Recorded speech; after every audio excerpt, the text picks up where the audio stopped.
Olha só, creia que Deus vai te abençoar e muito através desse vídeo. Por isso, se inscreva no nosso canal, deixe a sua curtida e os seus pedidos de orações nos comentários e, sobretudo, nos ajude a espalhar essa mensagem pelo mundo. Conto com cada um de vocês.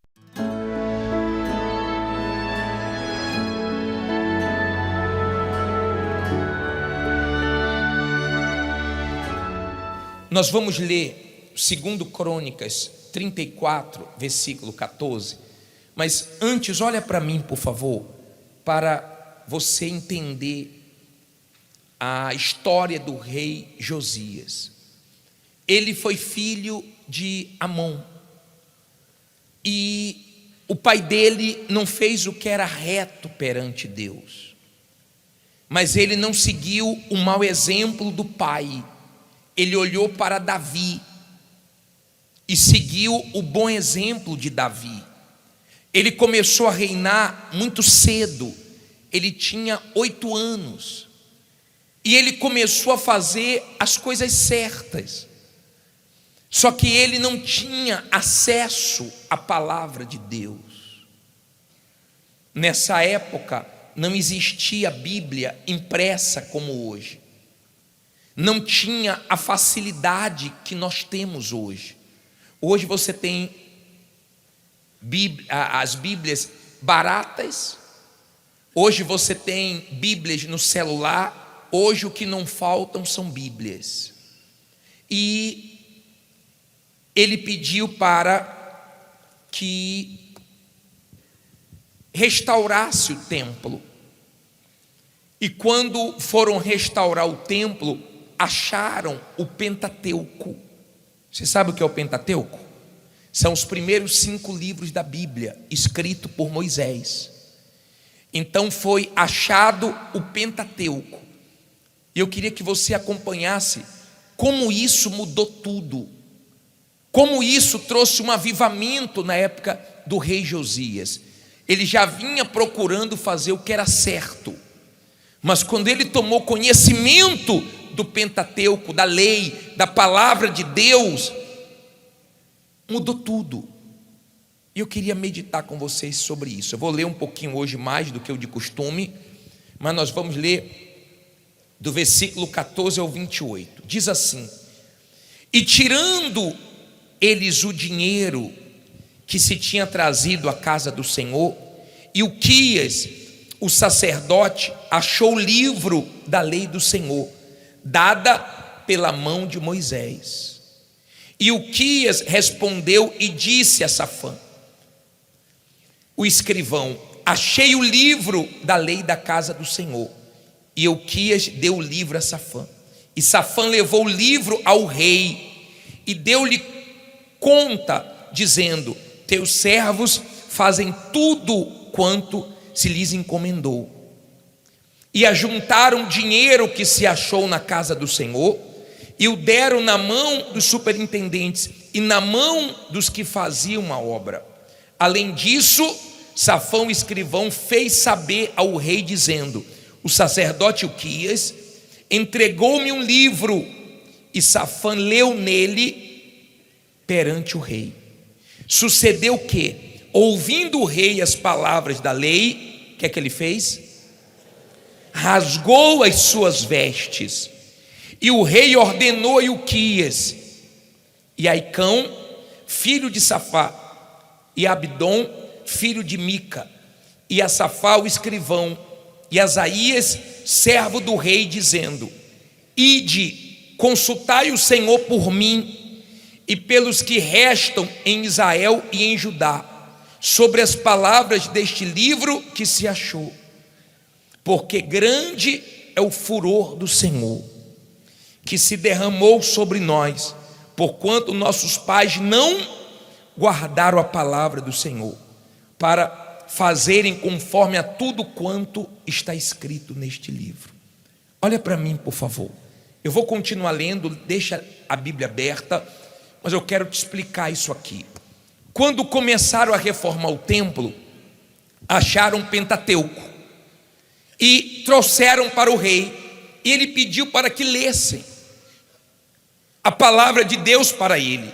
Quando ele começou a ouvir que ele entendeu que o povo estava fazendo as coisas erradas e que ia vir juízo de Deus, ele rasgou as vestes. Impactou ele. Ele vibrou com aquela palavra. Aquela palavra mexeu com ele. Ele só tinha 5 livros da Bíblia. Você sabe que a Bíblia são 66 livros, escrito em 1100 anos por 40 autores diferentes, de culturas diferentes, em épocas diferentes, mas toda a Bíblia escrita por homens, ela foi inspirada por Deus. Todos que se levantaram contra a Bíblia, em todas as gerações, caíram, e a Bíblia continuou de pé. Todos que quiseram acabar com a Bíblia, se acabaram antes, e a Bíblia continua poderosa e viva. A Bíblia é a palavra de Deus, ela não tem limites. A Bíblia é algo tão poderoso. A Bíblia é o próprio Deus, é a voz de Deus, é a palavra de Deus. O mundo foi criado pela palavra de Deus. O mundo vai ser julgado pela palavra de Deus. Só que no passado não tinha essa facilidade de hoje. Mas o rei e o sacerdote tinham que ter acesso à palavra, e eles estavam distantes da palavra, por isso que vinham errando. Ontem nós tomamos conhecimento que o mundo chegou a 8 bilhões de seres humanos. 8 bilhões de seres humanos. Por que o ser humano sofre? A Bíblia responde: o meu povo sofre por falta de conhecimento. Hoje tem muita Bíblia, mas tem muito desprezo. Hoje tem muitas Bíblias e tem poucos ouvidos para ouvir a voz de Deus. As pessoas não querem ouvir a palavra de Deus. Existem muitas vozes nesse mundo, e as pessoas querem ouvir as vozes do mundo e não a de Deus, e ficam acreditando em mentiras, que todo mundo é filho de Deus, que o inferno é aqui, que existe purgatório, que o diabo não existe, que a Bíblia foi escrita por homens, é do homem, não de Deus. Mas a Bíblia fala tudo o contrário. A Bíblia não fala que todo mundo é filho de Deus, todo mundo é criatura. Filho de Deus é quem nasce de Deus. Filho de Deus é quem é gerado pelo Espírito Santo. Filho de Deus tem que fazer a diferença nesse mundo. A palavra de Deus, ela é o maior tesouro que existe na terra. Hoje você vê as pessoas deixando a Bíblia largadas. Hoje você vê as pessoas deixando a Bíblia aberta no Salmo 23, 91. Hoje você vê as pessoas desprezando a palavra de Deus como nunca. E quanto mais você se afasta da palavra de Deus, mais você se aproxima do erro. Quanto mais você se aproxima da palavra, mais você se afasta do pecado e do erro. Então, ou a palavra de Deus vai te afastar do erro, ou o erro vai te afastar da palavra de Deus. O diabo odeia a palavra de Deus, por isso que é o livro mais perseguido, é o livro mais queimado, é o livro que é perseguido no mundo inteiro, mas é o livro mais vendido e mais traduzido para todas as línguas, e é o livro que vem permanecendo de geração em geração. Passa tudo menos a palavra de Deus. Se você enfrentar o diabo com a palavra, com o que está escrito, você vence como Jesus venceu. Nós nos alimentamos da palavra. Você quer ter fé? Não adianta orar. Não adianta pedir para alguém orar para você ter fé. Você quer ter fé? Ela vem de ouvir a palavra. A palavra é que fortalece. A palavra é que edifica a igreja, que anima. Eu amo a palavra. Eu amo a palavra. A palavra de Deus é tudo. A palavra de Deus é que mudou minha vida. Um dia, um filho de Deus pregou a palavra para mim e os meus olhos se abriram. Por isso que a minha vida hoje é pregar a palavra de Deus. Então você tem o rei que vinha fazendo as coisas certas, diferente do pai, mas não tinha o conhecimento da palavra. Quando teve o conhecimento, rasgou as vestes, mandou consultar a mulher de Deus. Não era o profeta nessa época, era uma mulher que profetizava. Nós temos muitas mulheres na Bíblia que foram usadas por Deus, e nós temos muitas mulheres hoje que são usadas por Deus. E a Bíblia diz assim no versículo 22: então Ilquias e os enviados do rei foram ter com a profetisa Uda, mulher de Salum, filho de Tacate, filho de Aras. Você vê aqui vários nomes. Isso aqui não é o que faz a diferença. Guarda das vestimentas, e habitava ela em Jerusalém, na segunda parte. E falaram-lhe a esse respeito. E ela lhes disse: assim diz o Senhor Deus de Israel: dizei ao homem que vos enviou a mim, assim diz o Senhor: eis que trarei mal sobre este lugar e sobre os seus habitantes, a saber, todas as maldições que estão escritas no livro que se leu perante o rei de Judá, porque me deixaram e queimaram incenso perante outros deuses, para me provocarem a ira com todas as obras das suas mãos.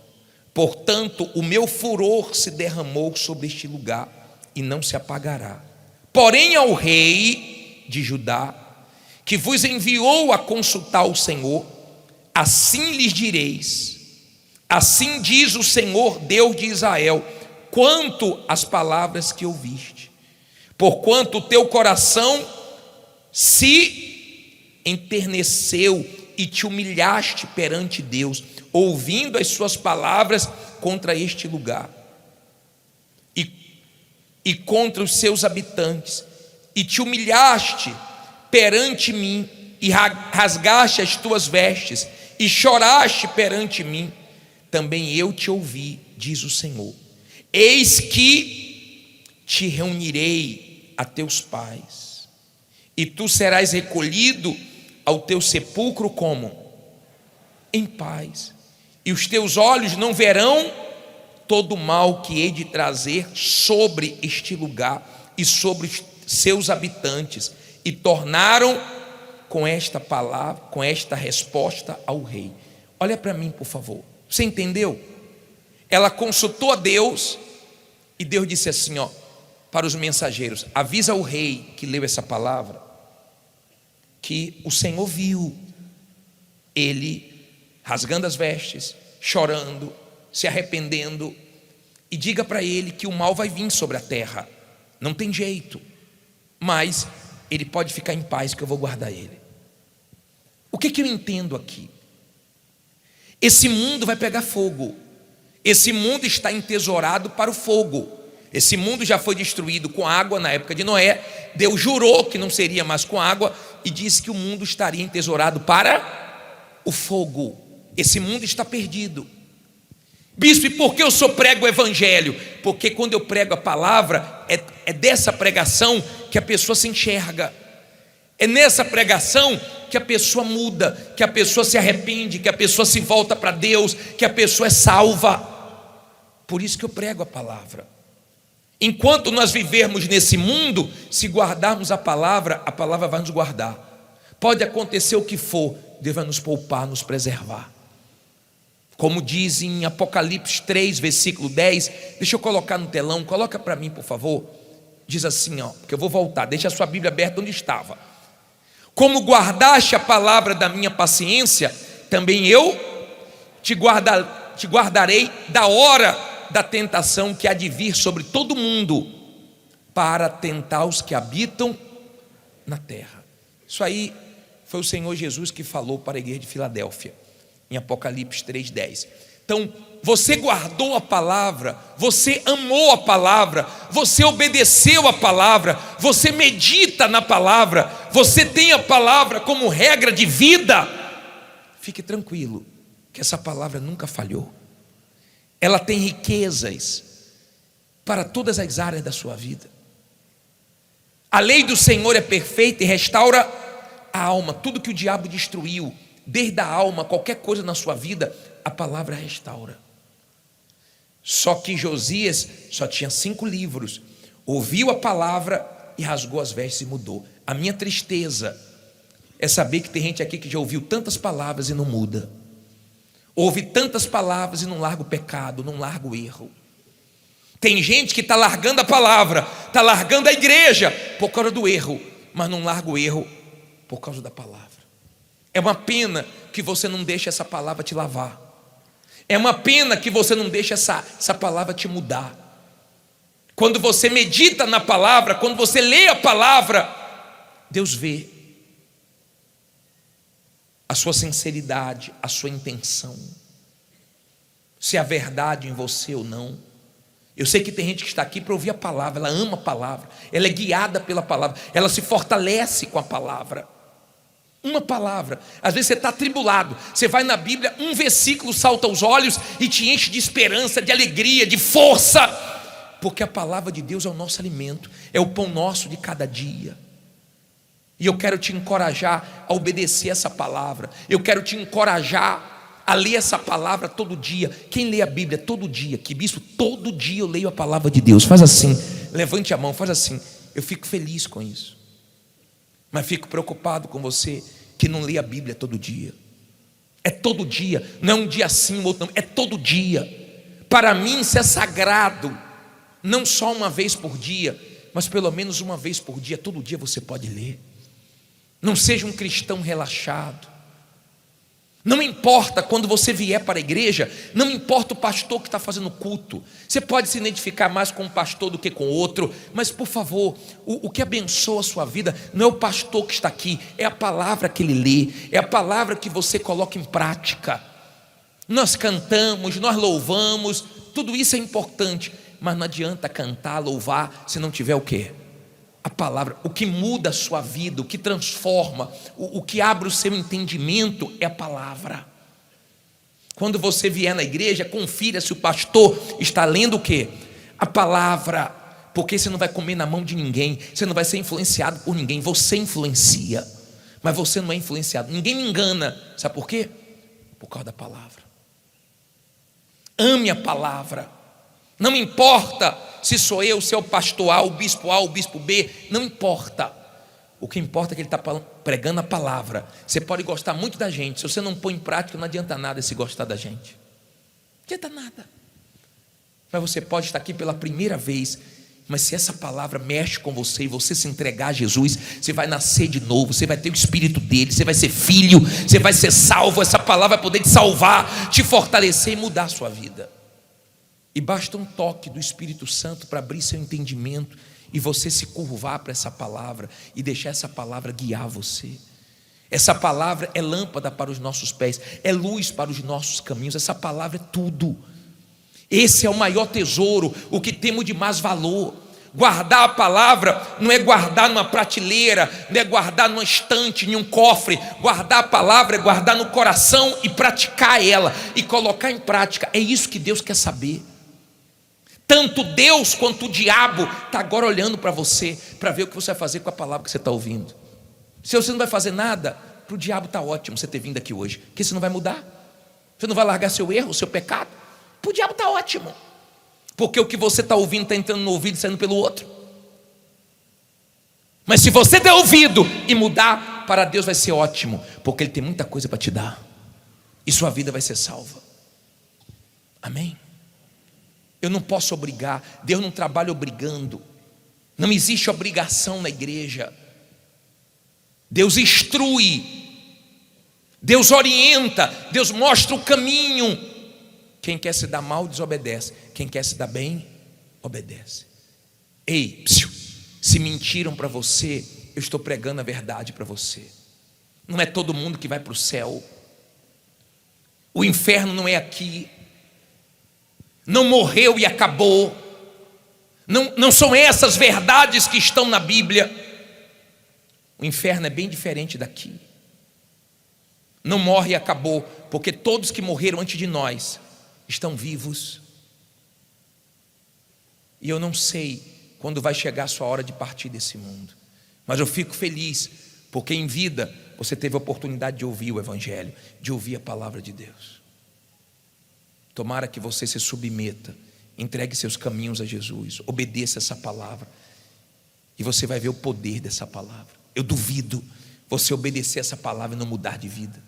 Duvido. Só se você não colocar Deus em primeiro lugar, só se você não obedecer, só se você for rebelde. Mas se você obedecer essa palavra, não sou eu que muda a sua vida, não. É o próprio Deus que muda a sua vida.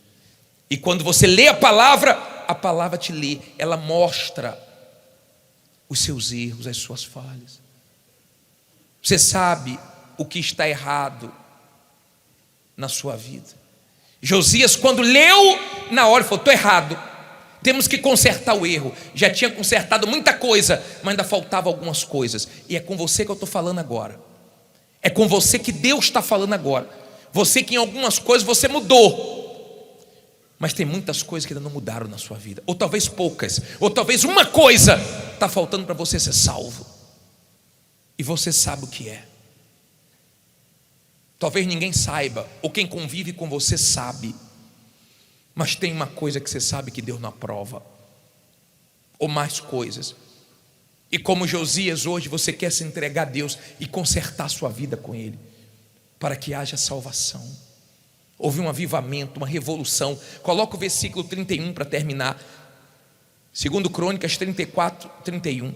E pôs-se o rei em pé. Olha só.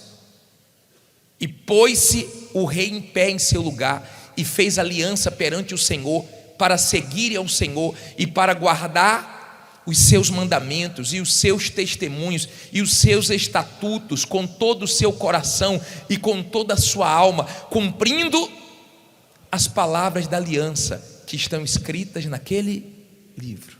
Ó, o que está escrito nesse livro aqui pode salvar você eternamente. Pode vir o que for nesse mundo. Se você estiver nessa palavra aqui, você está guardado, protegido.